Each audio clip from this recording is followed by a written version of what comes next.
Power begins from within. If you're aware of who you are, if you're aware of what you're good at, what you're not good at, if you're able to see how emotions kind of govern your life, if you can learn what your weaknesses are and how to control them, you can't ever get complete control, but awareness is almost enough. Slowly through this process of knowing who you are and understanding other people and how they operate so you don't make stupid mistakes in life, you can increase that little tiny margin more and more and more, and you will be a person of power. Law number 1 in the 48 Laws of Power is called never outshine the master. And almost every single person in the world has violated that law, myself included. Basically how it works, you're so eager to impress your boss or whomever in your new job that you try so hard that you make him or her feel insecure. Like maybe you're younger and better than they are. And because of that, you're fired, or something bad happens to you and you never know why. Do you think meditation is allowing you to make more interesting connections because of the quiet? Yes, I mean, I'm not going to go too deeply into this. It's a theory of creativity that's not my own, but that I use a lot in mastery. And basically the idea is that ideas are generated in the unconscious. They're not generated consciously.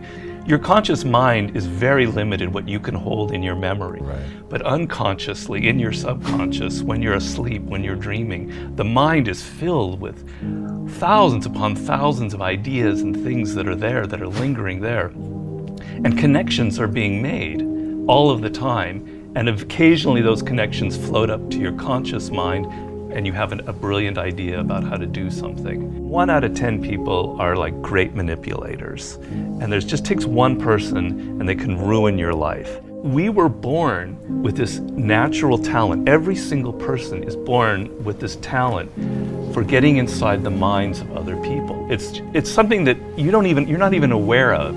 How do they need to conceive of that? To what end are they using that skill to make their own dreams come true? First thing is you're not aware of this power that you have. You're walking around in life, I'm not critical because I'm the same, sort of sleepwalking. You're inside hearing your own thoughts day in, day out, like a continually, circling loop in your head. And you're not aware of the fact that if you stop that and you look at other people, a world opens up to you. So what's the first component of that world? Nonverbal communication. 95% of what really matters in communication between people is not through words. Words are used to deceive you, to disguise what people are really thinking. What are just a step or two that they can take down that path starting today?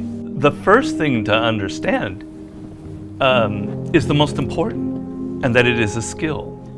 If you want to play the piano, you can't just sit down and suddenly play. You've got to practice it. You've got to practice it every day. And if you practice an hour a day, you're going to get better at it. Why are children able to learn and an adult can't?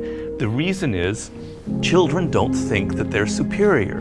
They don't think that they already understand the world. They're this small. They're weak. They're defenseless. They have to learn or they're going to die. They have to learn how to speak the language. They have to learn what's going on with their parents, or they're literally going to die. Do you have tricks that you use for ensuring that genius does not become a young man's game, that your books truly get better and better over time? Basically, every time I begin a book, I'm deathly afraid of failing. I feel like, it's not going to sell as well as the last book. I'm losing it. I got to go back to square one. Each project, each thing that you do in life, you have to kind of create that feeling in the gut like, I don't know if I'm going to be able to pull it off.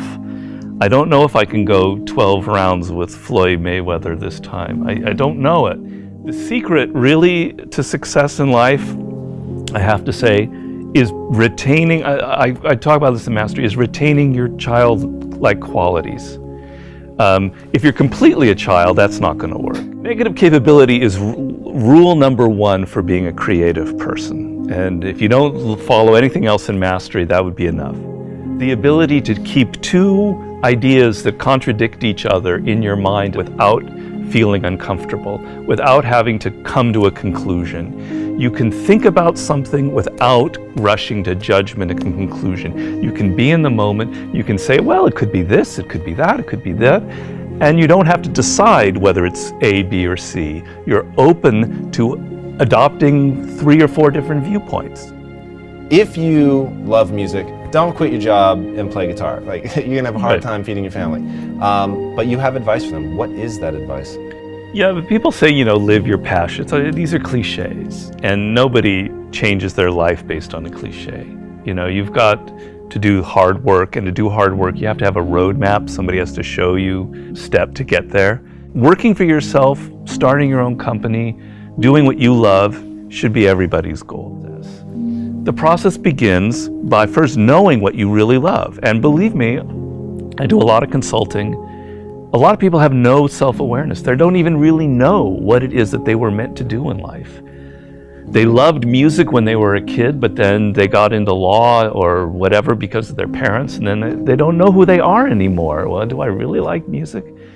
You got to go through that process first of figuring out what it is that really connects to you in a deep, visceral way, what you loved when you were a kid, what still excites you. Once you go through that and you understand it and you've got some clarity about it, okay, how do I incorporate that in my life? So if you're 23 years old, it's a little easier. I love music, but I'm not a musician because I've not been practicing. I just love music.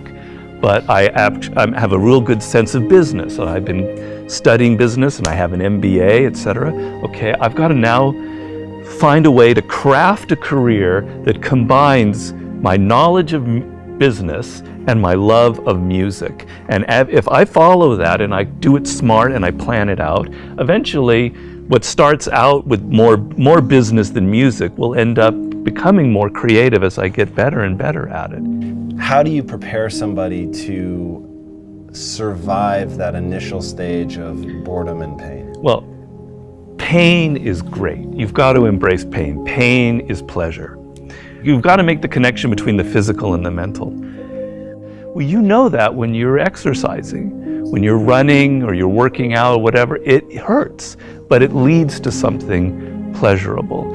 You have to be able to translate that to mental things. And if you make that switch in your mind, it is mind-blowing what can happen to you. Who are the most messed up people in the world? Spoiled kids. Kids who are given everything, who have a rich father or mother and they don't have to work or try. They are the most messed up people you'll ever meet. Each person, I make this point in Mastery, is born unique. And it's kind of one of those cliches. Yeah. But there's science to it. The science is your DNA will never be repeated. The way your brain is wired will never be repeated. Your experiences in life, you're one of a kind. And it's an amazing thought if you think about it. Of all of the billions of humans that have lived and will ever live, there will never be anybody who is wired like you are wired. And the problem in life is as you get older, you can become more and more like other people. You spend a lot of your time thinking about what other people like, and you're not aware of what you like. You go into careers because you listen to other people. If you look at all of the brilliant people who've succeeded in life, if you look at a Steve Jobs, you look at an Elon Musk, etc., there's nobody else out there like them. You're never going to be able to pinpoint one other person like them. They are completely unique, and those are the people that end up having power in the world. So if you're going to be able to create that website, that blog, that whatever it is, that startup that is different, that has its own niche and reflects you, something good will happen from it. Control people's perceptions of reality and you control them. It's a great military strategy. Comes from the great Colonel Boyd, who invented what's known as the OODA loop. And he came up with the OODA loop, which means orientation, observation, decision, action. You have to observe what is happening, orient yourself into the context of it, decide what you need to do, and act. We want to believe that there are shortcuts to success. We want to believe we can take a drug or we can do something that'll make it quick and easy. But the truth is, it takes grit. It takes persistence. So it's hard to understand what could happen to you in 10 years in a visceral gut way of what it means to have failed in life. And to me, failure in life is not having money. It's not realizing your potential. You're 60 years old and you said, I could have been this, and I never did it. That's like the worst thought I think anybody can have. And you don't think about it in the moment because your life is okay, but you've got to wake up and understand that there's an urgency here, and that if you're not practicing something now, if you're not aware, if you don't have a path towards something better, you're rotting on the vine, and that day of reckoning will come at some point, and it will be painful. You're not going to feel it suddenly, it'll be slow, but it'll come and it won't be good. Just being aware that you now have a plan is enough to lift you out of that depression. Okay, I'm working at Burger King, but I know I'm going to get to this community college and get a degree here after I save enough money. Having a goal is like, will change you completely from being depressed or not taking care of yourself to being energized and moving in the right direction.